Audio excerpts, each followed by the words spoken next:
Natanko 20 let pa je od največjega, najdrznejšega ropa pri nas, ko so roparji kar 7 ur praznili sefe SKB banke v središču Ljubljane.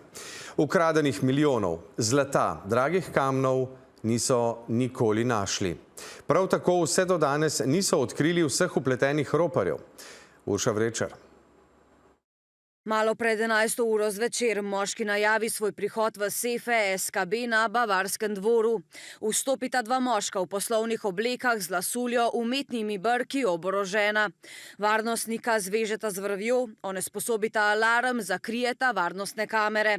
Vrata odpreta še dvema roparjema in začne se rop stoletja. Odnašali so izključno gotovino. Kar 7 ur so nemoteno odpirali sefe, skupaj 428.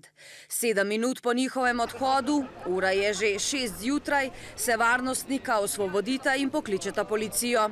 Na običajno praznični 1. november pred 2 desetletjema se tako na slovenski 56 začne zbirati vedno večja množica varčevalcev. Varovanje v tem sefu je bilo nikakvo.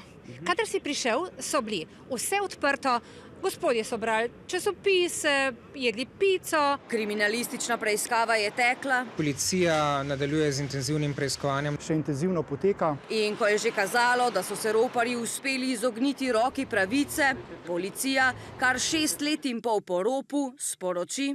So danes v dopoldanskem času odvzeli prostost osebama, ki sta osumljeni storitve kaznivega dejanja oziroma sodelovanja pri storitvi kaznivega dejanja ropa SKB banke. Do storilcev so jih pripeljale DNK sledi. Tedaj 34-letnega Dejana Vidmarja so aretirali kar na letališču pri Novem mestu, ko je po uri letenja pristal.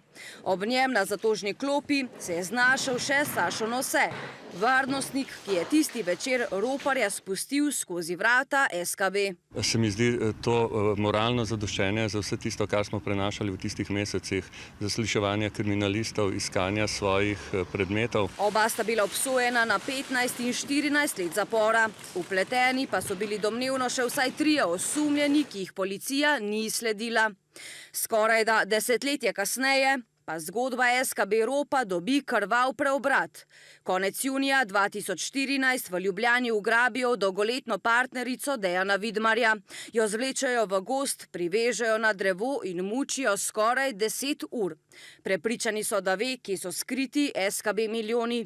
Nato jo odvržejo pri Podpeči, kjer po prihodu reševalcev Zorica Škrbic zaradi hudih poškodb umre. Skoraj 30-letni karieri moje policijski nisem še videl, da bi se nad kom tako življali, kot so se nad njo.